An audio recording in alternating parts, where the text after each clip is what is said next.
कैलाश पर्वत एक ऐसा स्थान जो रहस्यों से भरा हुआ है। यह पर्वत जितना ऊंचा, इसकी सच्चाई उससे भी कहीं ज्यादा गहरी।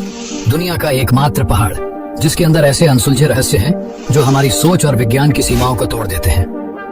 2001 चीन सरकार ने कैलाश पर कुछ ऐसा देखा जिसके बाद उन्होंने कैलाश पर चढ़ने पर प्रतिबंध लगा दिया। दुनिया का सबसे ऊंचा पहाड़ माउंट एवरेस्ट, जिसकी ऊंचाई 8,848 मीटर है, उस पर आज तक 7,000 से ज्यादा लोगों ने चढ़ाई की है। वहीं कैलाश पर्वत, जिसकी ऊंचाई मात्र 6,638 मीटर है, फिर भी आज तक उस पर कोई नहीं चढ़ पाया सिवाय एक आदमी के। तो आखिर ऐसा क्या है कैलाश में जो लोगों को इस पर चढ़ने से रोकता है?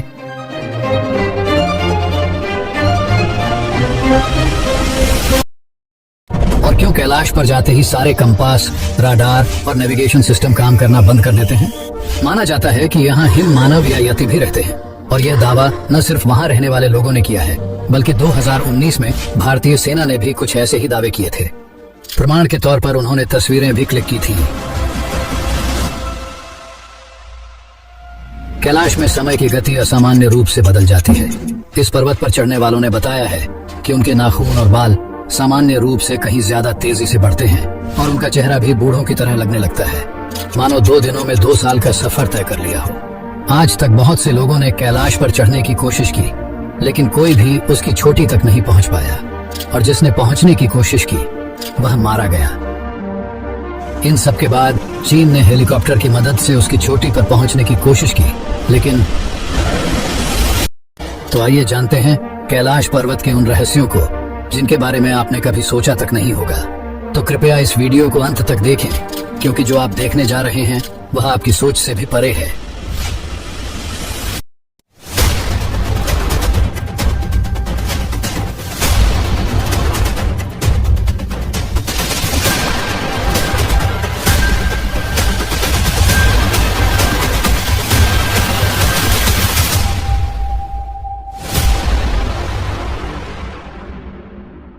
उन्नीस 1962 में भारत और चीन के बीच का सीमा विवाद इतना ज्यादा बढ़ गया कि यह एक भयंकर युद्ध में बदल गया, जिसमें भारत को भारी नुकसान उठाना पड़ा। और इस युद्ध के परिणाम स्वरूप चीन ने भारत की लगभग 72,000 वर्ग मील भूमि पर कब्जा कर लिया। तब से कैलाश पर्वत चाइना ऑक्यूपाइड तिब्बतियन रीजन के अंदर आता है, जो कि भारतीय सीमा से लगभग 100 किलोमीटर दूर है। यह पर्वत हिंदू, बौद्ध और जैन तीनों धर्मों के लोगों के लिए आस्था का प्रतीक है। 1991 में चीन और जापान के कुछ वैज्ञानिकों ने मिलकर कैलाश पर चढ़ने की योजना बनाई। बहुत दिनों तक रिसर्च करने के बाद एक दिन साफ मौसम देखकर उन्होंने ऊपर चढ़ना शुरू किया। कुछ दूर ऊपर चढ़ने के बाद एक भयानक एवलांच ने उनका रास्ता रोक दिया।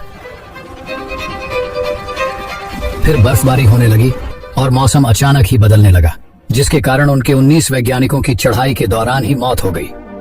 इसके बाद और भी कई ऐसे हादसे हुए जहां लोगों ने कैलाश पर चढ़ने की कोशिश की और मारे गए, और जो जिंदा बचकर आ भी जाते थे वे कुछ बता नहीं पाते थे, और 2 सालों के अंदर ही उनकी मौत हो जाती थी। चीन को भरोसा था कि कैलाश पर्वत पर कुछ तो रहस्य है। इन हादसों के बावजूद भी चीन ने हार नहीं मानी और अब वे हेलीकॉप्टर लेकर कैलाश पर चढ़ने लगे। जब वे थोड़ी ऊंचाई पर पहुंचे तो जो नजारा देखा वह काफी खूबसूरत था, लेकिन फिर अचानक मौसम खराब होने लगा। बिजली इस तरह चमकने लगी मानो हेलीकॉप्टर को जाने से रोक रही हो। ऑक्सीजन सिलेंडर होने के बावजूद उन्हें सांस लेने में तकलीफ होने लगी, पर उन्होंने हार नहीं मानी और ऊपर की ओर बढ़ने लगे।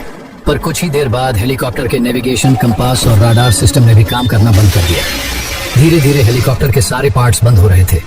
हेलीकॉप्टर क्रैश होने की कगार पर था, जिसके बाद उनकी हिम्मत टूट गई और वे वापस लौट आए। चीन के कैलाश पर चढ़ने में असफल होने के बाद 2 रूसी, 1 ब्रिटिश और 1 अमेरिकी पर्वतारोही ने कैलाश पर चढ़ने की परमिशन ली।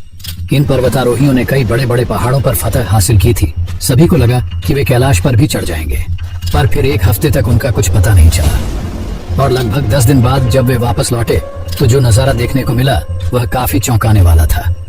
उनके बाल बड़े बड़े और चेहरे पर झुर्रियां थी, मानो उन्होंने 10 दिनों में 10 सालों का सफर तय कर लिया हो। और फिर कुछ दिनों बाद एक अजीब स्थिति के चलते सभी की मौत हो गई। तो आखिर ऐसा क्या है कैलाश में जो लोगों को यहाँ जाने से रोकता है?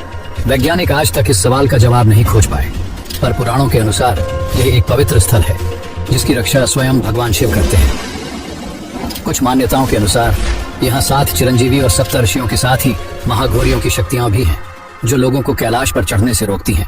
और कैलाश पर चढ़ने वाले सभी लोगों ने इन अलौकिक शक्तियों को महसूस किया है। 1999 में रूसी विशेषज्ञ अर्नस्ट मुल्दाशेव अपनी एक टीम के साथ कैलाश पहुंचे। उनकी टीम में भूवैज्ञानिक और इतिहासकार भी शामिल थे। उन्होंने कई महीनों तक कैलाश के नीचे और आसपास शोध किया और अपनी पुस्तक where do we come from में एक चौंकाने वाला दावा किया। वे बताते हैं कि कैलाश कोई साधारण पर्वत नहीं बल्कि एक मानव निर्मित पिरामिड, मैन मेड पिरामिड है जो अंदर से खोखला है। उनके अनुसार कैलाश को सदियों पहले मनुष्यों द्वारा बनाया गया था।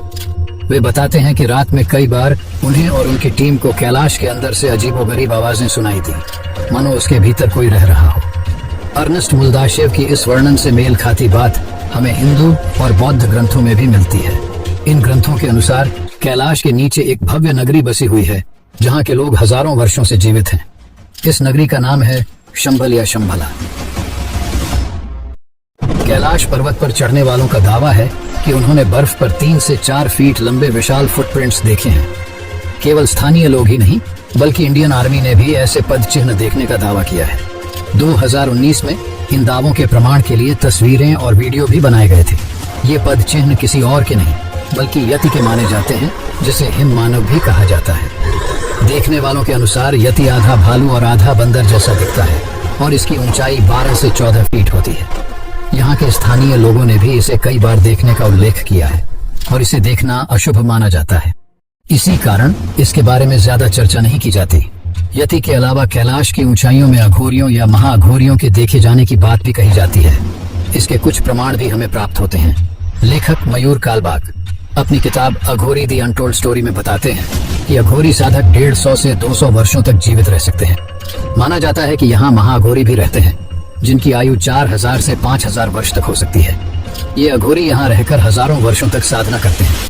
माना जाता है कि कैलाश धरती का केंद्र है, जिसे सेंटर ऑफ द अर्थ या एक्सिस मुंडी भी कहा जाता है। यहाँ चुंबकीय बल यानी कि मैग्नेटिक फोर्स इतना अधिक है कि इस पर्वत के पास जाते ही सभी कंपास, रडार और नेविगेशन सिस्टम काम करना बंद कर देते हैं। कैलाश में एक और अजीब बात यह है कि यहाँ कई बार ओम और डमरू की ध्वनि सुनाई देती है। इसके तर्क में वैज्ञानिकों का कहना है कि बर्फ के गिरने और हवाओं के टकराने से ये आवाजें उत्पन्न होती हैं। पर सवाल ये है कि दुनिया में और भी कई बर्फीले पर्वत हैं, फिर केवल कैलाश पर ही ये ध्वनियां क्यों सुनाई देती हैं, जिसका विज्ञान के पास कोई जवाब नहीं है। जरूरी नहीं कि जो हमारी समझ से परे हो वह असत्य हो, क्योंकि ओम की ध्वनि पूरे ब्रह्मांड में विद्यमान है। शिव का वास है कैलाश में और शिव ही सत्य है और सत्य ही सनातन। माना जाता है कि भगवान शिव आज भी अपने शिवगणों के साथ कैलाश में निवास करते हैं। यही शिवगण या यूं कहें भूत, प्रेत और आत्माओं की टोली लोगों को कैलाश पर चढ़ने से रोकती है। यहाँ तक कि कैलाश में कई दिव्य अस्त्र छिपे हुए हैं, पर उन्हें जानने से पहले हमें मानसरोवर और राक्षस ताल को समझना होगा। कैलाश पर्वत से मात्र 35 किलोमीटर दूर ये दो झीलें स्थित हैं। दोनों एक ही स्थान पर एक ही वातावरण में हैं, फिर भी दोनों का स्वभाव एक दूसरे से बिल्कुल भिन्न है। मानसरोवर दुनिया की सबसे ऊंची मीठे पानी की झील है और इसका पानी हमेशा शांत और स्थिर रहता है।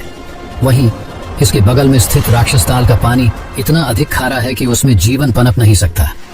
राक्षस ताल का पानी हमेशा उथल पुथल में रहता है, मानो कोई आंतरिक बेचैनी से भरा हो।